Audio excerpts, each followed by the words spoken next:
Savior.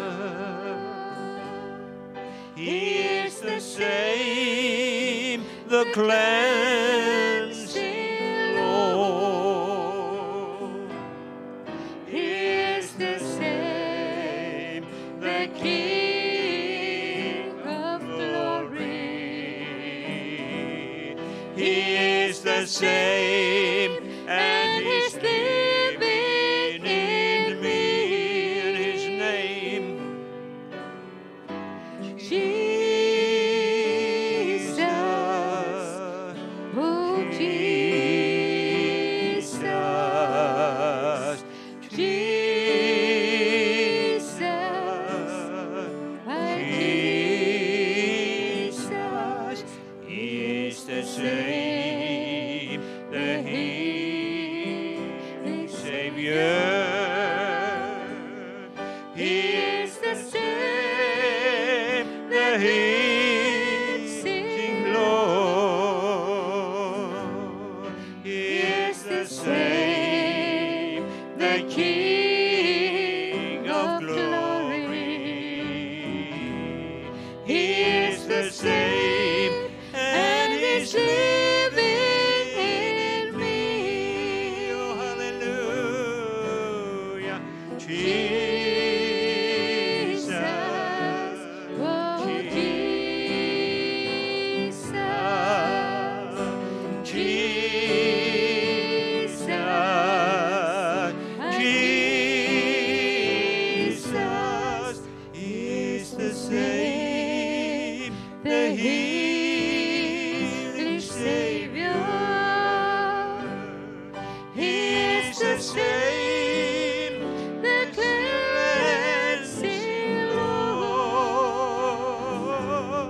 He is the same. Oh, He is the King of glory. Hallelujah. Oh, He is the same, and He's living in me. He is the same, and He's living in me.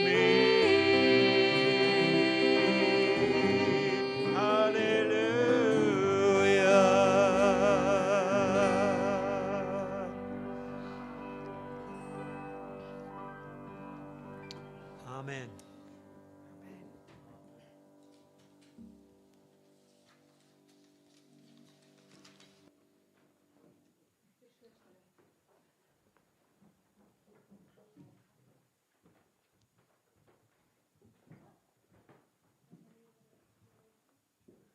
Já, góðan dag, kæru vinir. Það frábært að geta tekið undir þennan vitnisburð. Hann hinn sami, hann hinn læknandi frelsari og hann sá sem býr í mér. Þetta nú svolítið stórt. Ef maður horfir sjálfan sig í spegli á morgnana, þá maður ekkert alltaf að sjá Jesús sem býr hið innra í okkur. Við sjáum svona það sem maður þarf að laga augabrúnina, þið vitið, það þarf að greiða aðeins. En þetta fagnaðarerindi sem við erum með, það gríðarlega öflugur þáttur í mótun okkar. Trúarlífið okkar, það býr til mann. Og það svolítið merkilegt þegar við sjáum að Jóhannes talar í upphafi var orðið, og orðið var hjá Guði, og orðið var Guð, og orðið varð hold. Það býr til mann. Og holdið Jesús Kristur, hann sá sem að kom, vissulega, en veistu það að þú sem einstaklingur tekur mark á orðið Guðs, orðið á að búa þig til. Þá að skapa nýjan mann í þér. Og við kannski hugsum sem svo, rosalega gengur þetta hægt. Ég nú bara alveg eins núna og var fyrir einhverjum árum. Við erum ofta að glíma við okkur sjálf, að við sjáum ekkert endilega stórar breytingar í okkur. Og ef þið hafið efasemdir að við höfum breyst mikið, spyrjið maka ykkar. Athugu hvað þeir segja. Þeir eru búin að fylgjast með okkur, mín búin að fylgjast með mér í 50 ár og hún hefur 50 ára sögu að segja mig. Og hvað segir hún? Þú ert alltaf jafn þrjóskur. Nei, ég segi svona, ég má ekki stríða nóg mikið. En ég ætla aðeins að fá að nefna þetta við ykkur, það sem orðið hefur gert og við sjáum vitnisburð koma fram.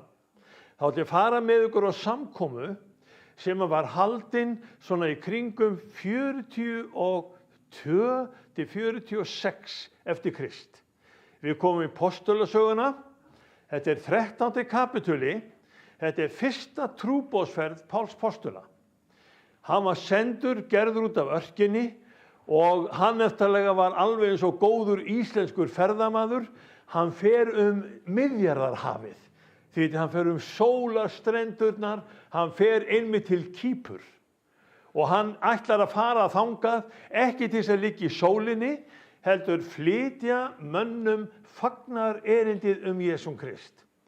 Og þegar við komum í þennan stórkostlega kafla, þá ætla ég að fá að segja ykkur það áður ég lesa hann, að við erum með vitnisburð í Biblíunni frá mismunandi tímum.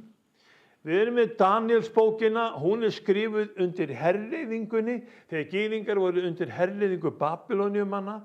Við erum með litlu spámennina, sumir voru eins og Sakaría, þeir voru skrifað þá undir sömu herleiðingu. Svo erum við Jeremía og Jesaja, það eru spámenn sem risu upp áður en herleiðingin kom. Þá áttu gyðingarnir heim í sínu landi og þá komu þessi spámenn með viðvaranir og ekki síður með loforð og fyrirheit Guðs. Og hvað var Guð að meina með gyðingana? Hann var að tala til þeirra lifandi orð til þess að þeir mættu verða menn Guði að skapi. Að orð Guðs, spádóma drottins, mættu móta þá til Guðs dýrðar. En hvað mætti Guðs orðinu, hvað mætti Guðs mönnunum, hvað mætti Jeremía þegar hann var að spá? Og það voru ekki nema það var bara framundan fall Ísraels ríkis. Hvað mætti þá þessu spámanni? Útskúfun, fjandskapur, þeir voru svo reiði við hann, þeir töldu að réttræpa hann. Þeir voru svo reiði við hann, þeir slökuðu ofan í brunn. Trúlega hefur sá brunnur verið á bilinu 40 til 70 metra djúpur. Og hann sekkur í leðjuna á botni brunnsins og honum var ætlað að deyja þar. Honum var ætlað það. En þá var það landi hennar Miriam. Hann kom þannig til hjálpar, hann var frá Eþíópíu og hann dró Jeremía upp úr gryfjunni. Og hvað fékk hann að launum? Ekki gull og ekki silfur og ekki ný föt.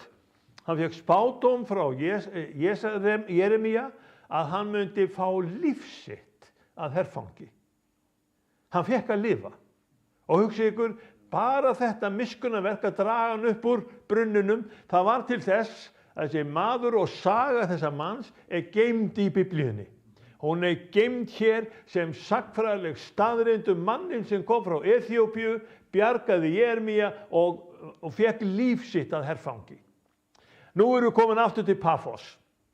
Við skulum fara til Páls postula og það kemur hérna fram í 13. kapitúlunum sem ég finnst mjög athyglisverður þáttur að Barnabas og Sál eru sendir frá söfnunum í Antíókíu í Sýrlandi.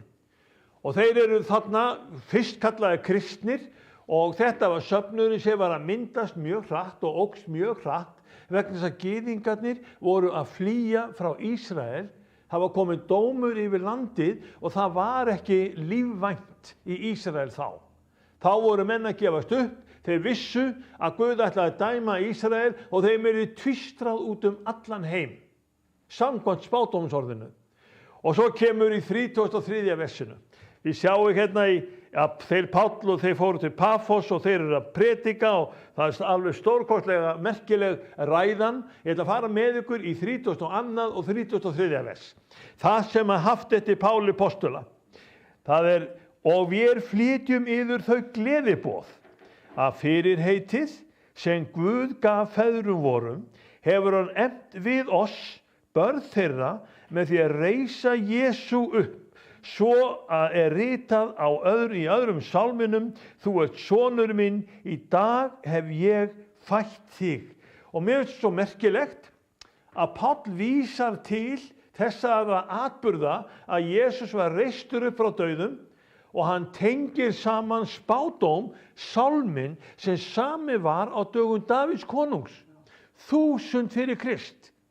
Svoleiðis að 1000 ára gamalt fyrirheit, það rættist rétt áður en Páll hélt þessa ræðu.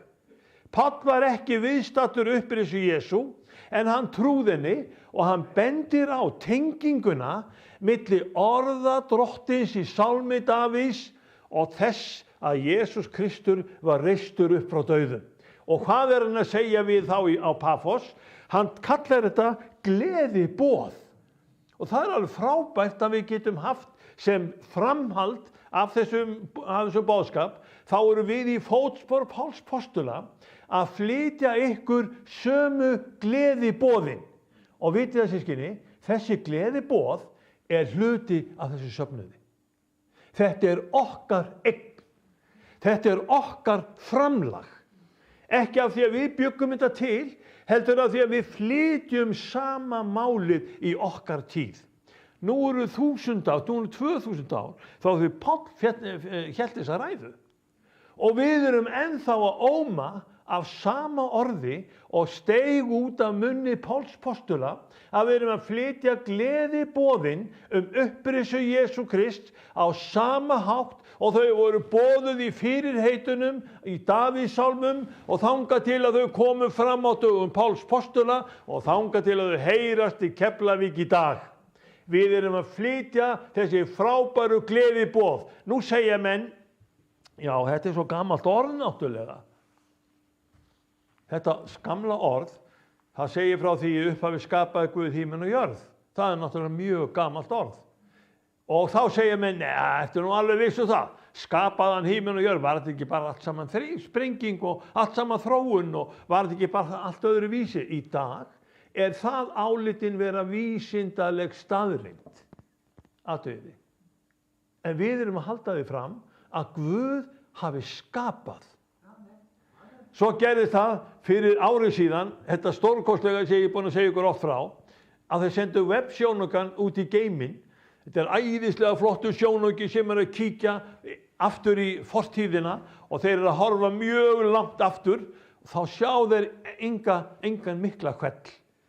Þeir sjá ekki eitthvað sprenging áttur sér stað. Þeir sjá bara að það eins langt út í geiminn og þeir geta, þá urðu bara til stjörnuþokur, þetta var bara skapað á nóinu.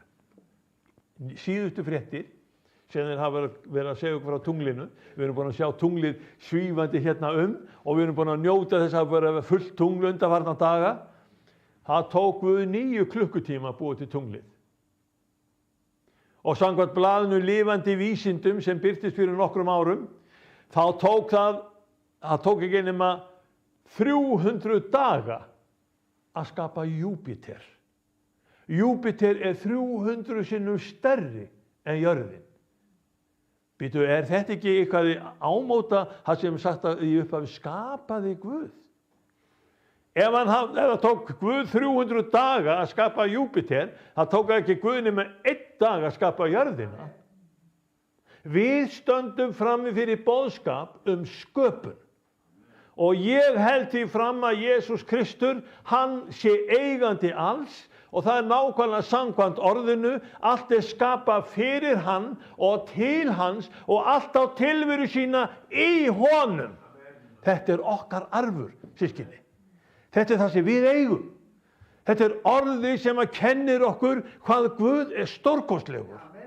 Og þess vegna segi ég alveg hiklaust við Íslendinga og áheyrendur okkar, takið þið mark á hinu gróðursetta orði og förum aðeins inn í það sem postuli segir og rennum aðeins inn í það sem að postularnir og guðspjallamennir kendu okkur frá upphafi vega. Þegar Páll að flytja þessa ræðu, þá ég að segja, þetta svona 44-46, þannig að við getum alveg sagt, þetta 45. Eftir Krist. Þetta svona 15 árum eftir að Jesús reis upp frá dauðum. Þá hann komið gleðiboðskapinn. Þetta nýr boðskapur meðal þjóðanna og þeir vissu það að eitthvað mikið hafði gerst vegna það sem þeir vitað, það vissu allar þessar þjóðir að sólin myrkvaðist. Þeir vissu það. Það var dimma í Grikklandi miðjan dag.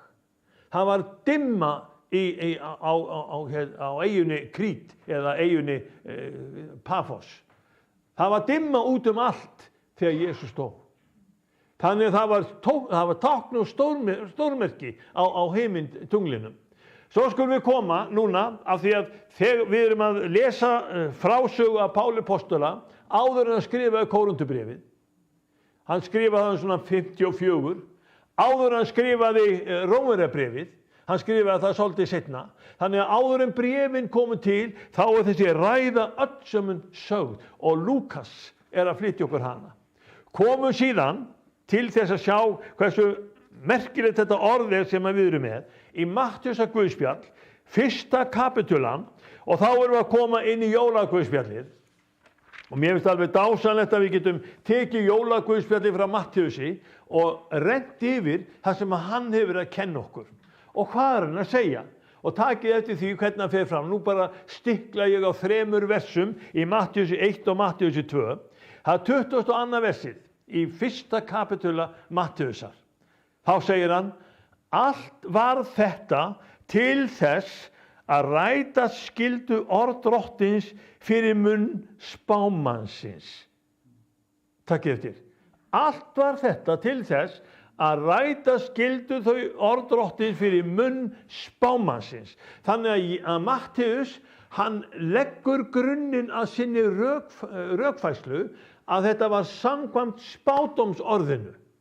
Og þetta alveg sama rökhugsun og hjá Páli postola þegar hann sagði allt var þetta samkvæmt sálminum eða spádómsorðinu að Jesús reistur frá dauðum.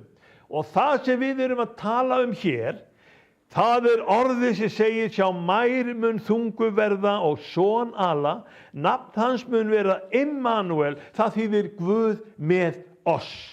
Hvernig líst ykkur á? Guð með oss? Hann langt frá okkur? Við höfum hvað eftir annað upplifað það og við erum hvað eftir annað að sjá það að við erum að spyrja hvar Guð núna? Á hverju kemur þetta fyrir mig? Á hverju þetta í gangi? Hvar Guð? Og við erum endalaust að hitta fólk sem spyr Guð með okkur? Immanuel, nafnið hans, það þýðir Guð með oss. Og hér komum við að punktunum sem ég trúi að eigi erindi við okkur að við sjáum að orð drottins fá að vera Guð með oss. Og hér Mattheus einmitt komin að þessu, þetta samkvæmt munni, samkvæmt orðu drottins sem kom fyrir munn spámannsins. Við höldum aðeins áfram. Við förum í 2. kapítula, 5. versið. Þeir svöruðu honum, hvar á Kristur að fæðast, spurði Heródes, í Betlehem, í Júdeu, en þannig ritað hjá spámanninum. Annað skiptið, bara á nokkrum versum, þá spámaðurinn nefndur. Og þetta ekki alveg stórkostlegt að við getum nefnt fæðinguna hjá Jesú og mærina Maríu sem var ófrísk vegna Jesús Kristur, hann kom samkvæmt spádómsorði. Guð var búinn að leggja spámannin til okkar. Í 3. atriði, þá skulum við koma í 14. versið í 2. kapítulunum. Það alveg stórmerkilegt líka, hann vaknaði, tók barnið og móður þess nóttina, fór til Egyptalands. Þar dvaldist hann, þangað til Heródes var allur. Það sem drottinn sagði fyrir munn spámannsins skyldi rætast. Og sjáu hvað þetta mikilvægt fyrir okkur að við förum að taka mark á því hvað spádómarnir segja. Spámennirnir töluðu og það varð. Postularnir töluðu sama orð og spámennirnir töluðu. Það ómaði saman frá fortíðinni og í nútíðinni orð Guðs, lifandi orð sem rættist fyrir munn spámannanna á dögum postulanna og líka á þínu dögum. Við stöndum frammi fyrir því líka að það eru gríðarlega merkilegir atburðir að gerast sem eru tengdir spádómum Biblíunnar. Við erum ekkert að hika við það að tala spádómana sem tengjast Ísraels ríki. Við erum að benda á spádóma eftir spádóma sem hafa ræst vegna að það var eitt spádóma sem sagði ég mun safnaður frá þjóðunum og safnaður á Ísrael fjöll. Ísrael þar. Og þeir komu frá þjóðunum vegna þeir áttu ekki heima á meðal þjóðanna. Það myndaðist gyðingahatur og gyðingarnir fóru allir heim samkvæmt spádómsorðinu. Spádómsorðið segir líka meira. Það er líka spádómsorð það að Ísrael á að eyðast, menn ætla að eyða Ísrael. Menn munu fara á Ísraels fjöll til að eyða gyðingunum. Þetta er samkvæmt spádóminum. Ef þið viljið lesa þá spádóma, farið í Jóel 3. Sjáu þið hvað Guð talar þar. Og við vitum alveg að Esekiel 38 og 39 talar líka það spádómarnir munu rætast að menn munu ætla að eyða Ísrael. En þeim mun ekki takast það. Þeim mun ekki takast það. Svo hafi spádómsorðið ræst í tengslu við fæðingu Jesú Krists og sé spádómsorðið rétt að hann er Immanuel, Guð á meðal vor, af hverju eigum við þá að efast? Og hafi spádómsorðið gefið Páli postola ástæðu til þess að predika orð Guðs og benda á hvernig það rættist við upprisu Jesú Krist, af hverju ættum við ekki að trúa? Höldum aðeins áfram, ég er ekki alveg hættur. 17. versið. Það kemur alveg eitt af því sem að Mattheus er að nefna. Og þið sjáðu að Mattheus, hann er bara að tína til þessi atriði sem skipta máli fyrir okkur. Og þá segir hann, nú rættist það sem sagt er fyrir munn Jeremías spámanns, rödd heyrðist í Rama, grátur og kveinstafir miklir, Rakel grætur börnin sín. Þetta verður ekki fallegu spádómur, en þessu var spáð að Heródes myndi fara og eyða drengjunum í Betlehem og það rættist. Hvað haldið þið að sé ekki líka að rætast á okkar dögum, jafnvel þó að okkur finnst þetta ógnvekjandi spádómar? En það sem að Guð hefur talað, það mun rætast. Ertu tilbúin að mæta því? Ertu tilbúin að ganga inn í þann tíma þegar orð Guðs er að rætast og koma fram? Hvað haldið þið að orð Guðs sé að segja við okkur, synduga menn? Hvað er framundan hjá okkur? Framundan er það að við þurfum öll að standa frammi fyrir dómstól drottins. Öll. Hvað segir við þá? Hver verður með þér? Ertu búin að ráða lögfræðing? Það er einn mjög góður, ég ætla að mæla með honum. Hann heitir Jesús Kristur. Hann er kallaður einmitt árnaða maðurinn í Hebreabréfinu. Það er sama lögfræðingur. Hann ætlar að vera með þér í dómunum, hann ætlar að vera með þér í réttarhöldunum og þegar Guð spyr þig, af hverju á ég að hleypa þér inn? Já, það er út á honum, þú veist, og þá heldur í öxlina á honum, ég trúi á hann. Það er inngangan inn í himinin. Ekki fyrir það hvað þú ert góður. Og þetta er það sem að ritningarnir er að tala við okkur líka spádómana. Og spádómarnir eru bara svoleiðis að þeir rætast bæði í tíma og í eilífð. Og Mattheus, Guðspjallamaður, hann raðar niður spádóma til spádóm varðandi fæðingu Jesú Krists. Finnst ykkur ástæða til að skipta Jesú Kristi út á jólunum og taka inn eintóma jólasveina? Sjáum við ástæða til þess að söfnuðir þeir verða undirlagðir af jólasveina glingri í stað þess að benda á Jesú Krist. Hafa jólin kristileg með innihaldi. Hafa jólin þannig að orð Guðs er tekið fram. Hann fæddist samkvæmt ritningunum. Hann kom samkvæmt ritningunum og ég vil fá að vera samkvæmt ritningunum. Hvernig líst ykkur á? Nú er þetta eins og áróðursræða og ég vil flytja þennan áróður til þess að við megum öll byggjast upp í því að trú okkar, hún er byggð á orði Guðs sem hefur aldrei reynst rangt. Það hefur alltaf komið fram. Ég er ekki alveg hættur. Ég ætla að fá aðeins að fara með ykkur í 23. versið í þessu sama kafla. Það er lokin á þessum kafla. Þar settist hann að í borg sem heitir Nasaret, en það átti að rætast, sem sagt var fyrir munn spámannanna. Nasaret skal hann kallast. Það átti að rætast. Og Jesús Kristur frá Nasaret er ennþá kynntur okkar á meðal sem Jesús Kristur frá Nasaret. Hefur áttað þig á því að þegar þú kallar hann Jesús frá Nasaret, þá er þetta undirstrika spádóm sem sagtar Jesú. Hann frá Nasaret, fæddist í Betlehem, brauðhúsinu. Halldór Laxness skrifaði einu sinni bók eða frásögu Jón í brauðhúsum. Það var vegna þess að hann var að tengja saman Jesú og þessa mýtu eins og menn gjarnan kalla söguna Jesú. Þá átti hann vera frá brauðhúsum eða Betlehem. Auðvitað var hann þaðan, samkvæmt spádómsorði. Auðvitað var hann kallað Nasari, samkvæmt spádómsorði. Auðvitað er hann Immanuel, samkvæmt spádómsorði. Og við eigum hvað eftir annað þessa rökhyggju að segja hann samkvæmt orðinu það sem hann segist vera.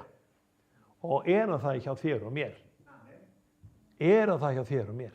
Það stóra atriði hjá okkur í Keflavík. Erum við söfnuður sem varðveitum spádómsorðin Jesú?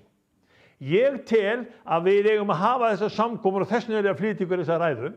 Ég tel að við eigum að byggja okkur upp í trúnni. Verum fastheldin á hið áreiðanlega orð. Því að sú stund alltaf að koma til okkar aftur og aftur að menn vilja gjarnan pikka í burtu eða plokka í burtu orð drottins úr hjörtum okkar og huga. Það verið að reyna að segja ykkur aðra staðreyndir og aðra kenningar sem eru gagnvart orði Guðs eða andstæðar orði Guðs. Í upphafi skapaði Guð himinn og jörð. Það hluti af fagnar erindinu. Guð bjó þetta til. Hann bjó þig líka til. Og við erum sköpun hans.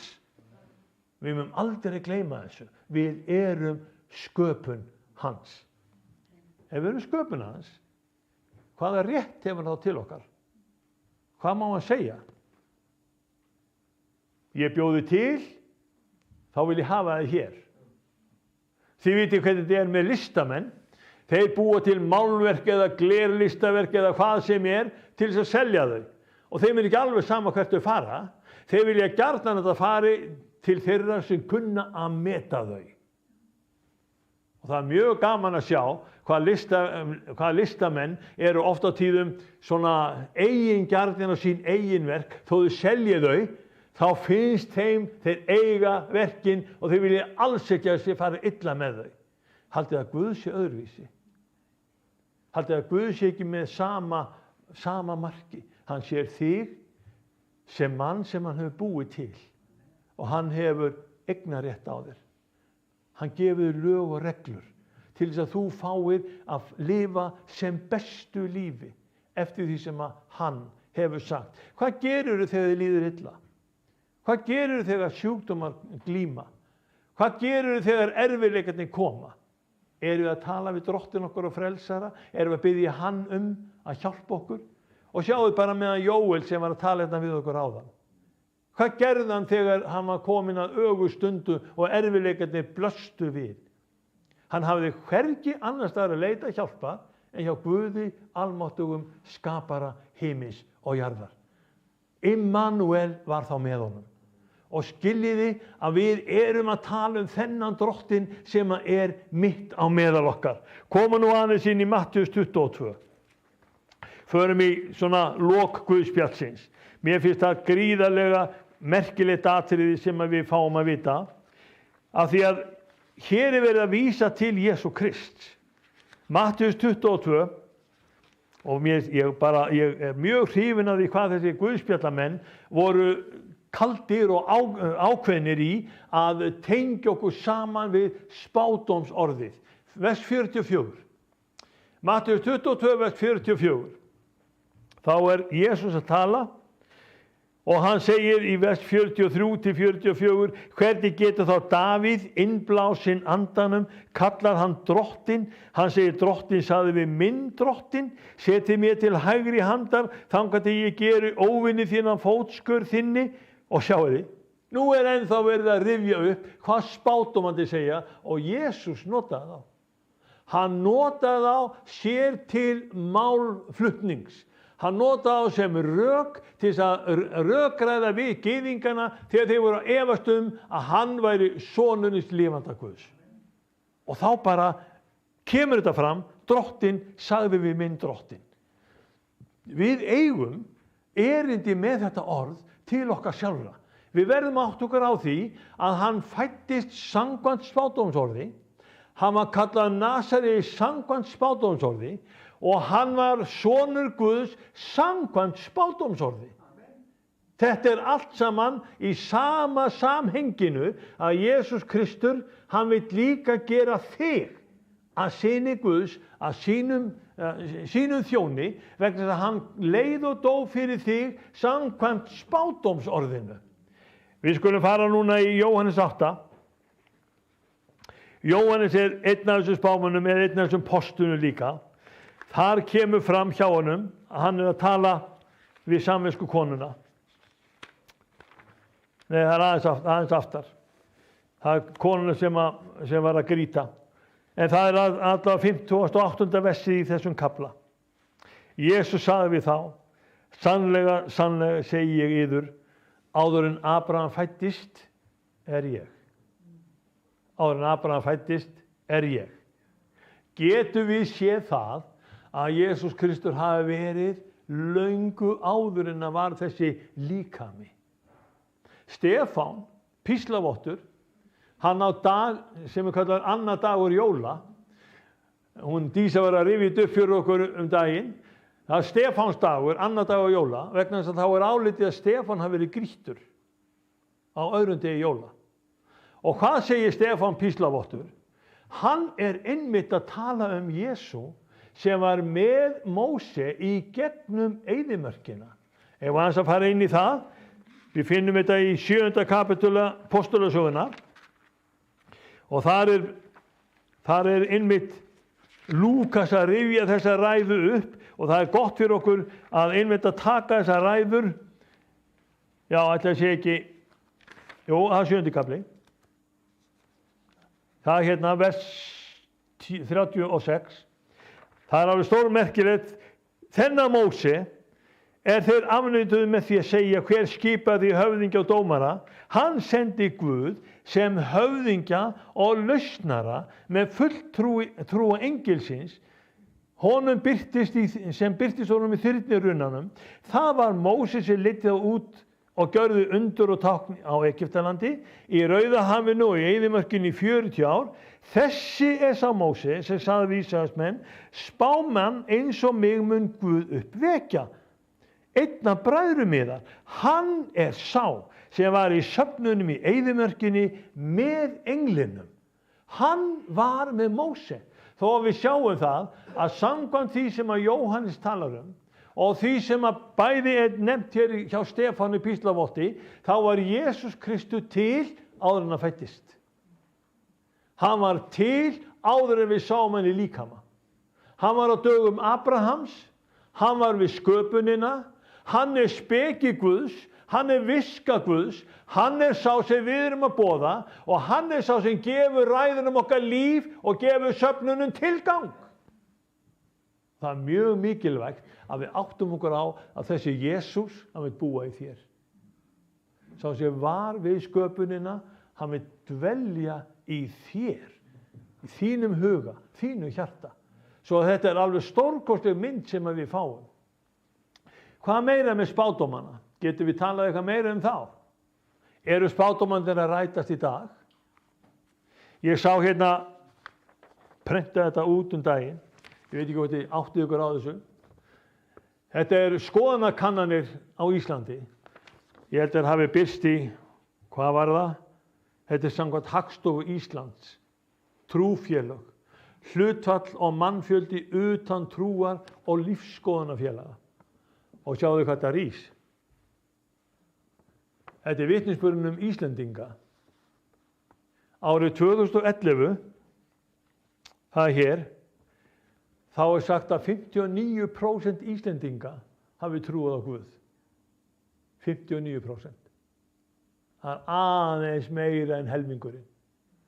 Árið 2022, þá komin hingað, og bara 39%. Á 11 árum hefur trú Íslendinga á þessu orði á Jesú Kristi dalað. Af hverju eru Íslendingar að missa?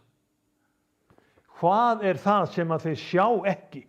Hvernig stendur á því að þetta spádómsorð sem að við erum að nefna hér, af hverju það orðið svona fjarlægt Íslendingum? Af hverju sjá þeir ekki Immanuel á meðal okkar? Af hverju sjá þeir ekki spádómsorðið rætast? Af hverju sjá þeir ekki söfnuðina rísa? Af hverju sjáum við ekki tengingarna við það að Guð sé líður, hann gengur fram í sigri og hann gengur fram í því að orð drottins, það megi hljóma á Íslandi. Nei, nú erum við hættuleg. Nú þarf helst að loka skólum, Nýja testamentið tekið í burtu, bænin ekki lengur til, en á sama tíma þá ofbeldi vaxandi í landinu. Ofbeldi hefur verið til áður.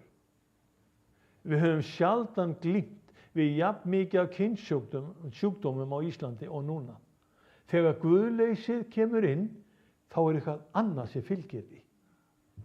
Og það svo merkilegt hjá okkur sjálfum að við getum sagt að Jesús, hann nefndi þennan tíma við okkur. Hann sagði, mun mannssonur finna trúna á jörðinni þegar hann kemur. Og við getum tengt þetta saman og séð, við lifum á mjög alvarlegum tímum. Bróðir og systir, varðveittu þig. Ekki láta guðleysið glepja þig.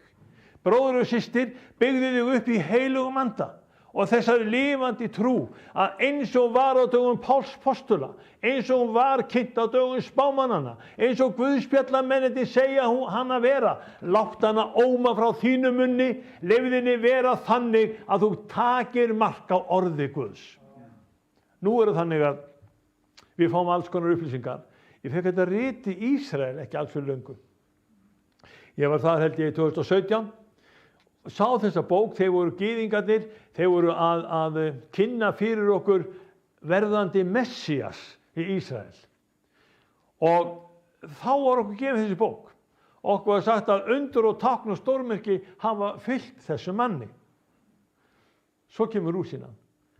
Þessi maður sem var rabbi og hann látinn núna, Sníersson, og annar rabbi, þeir hafa báðir spáð yfir Benjamin Netanyahu. Og hver spádómurinn? Þeir sögðu báðir við hann, Benjamin Netanyahu, þú munt afhenda okkar Messíasi lyklana að Ísrael. Nú Benjamin Netanyahu orðinn forsætisráðherra. Kominn tími á að hann afhendi Messíasi lyklana af Ísrael? Biblían talar það. Biblían talar hinn falska Krist, sem við köllum antikrist. Biblían talar það að gyðingarnir, þeir munur taka við honum sem sínum frelsara af því þeir höfnuðu hinnu rétta frelsara. Það var ekki bara tóm, það var pláss fyrir hinn falska. Og nú stöndum við frammi fyrir þessu kæru vinir, spádómar þessara manna líka að rætast. Stöndum við frammi fyrir því að það sem gyðingum ætlað að gera, það kemur yfir þá. Þið vitið hvað Jesús sagði við Júdas. Það sem þú gerir, gjör þú skjótt. Og Júdas fór út og seldi Jesú. Það rættist líka það orð. Hvorum megin Íslendingar? Standa í sporum Júdasar svikara? Standa í sporum þess sem að hafna Jesú Kristi og taka þá við öðrum Messíasi? Eða stöndum við frammi fyrir því að ég vil segja við drottinn minn og frelsara, þér vil ég fylgja. Ég ætla að ganga þinn veg. Þú mátt eiga mig. Og vitið hvað þetta einfalt? Það var einu sinni þannig að ég átti bara ljómandi skemmtilega kærustu. Og ég bað hennar. Og þessi kærasta mín, hún sagði já þegar ég bað hennar vera eiginkona mín. Hún setið uppi með mig síðan. Ég tók hann á orðinu. Það akkúrat þannig með Jesúm Krist. Hann þín von. En viltu láta hann vera þinn raunveruleika? Þangað skulum við stefna.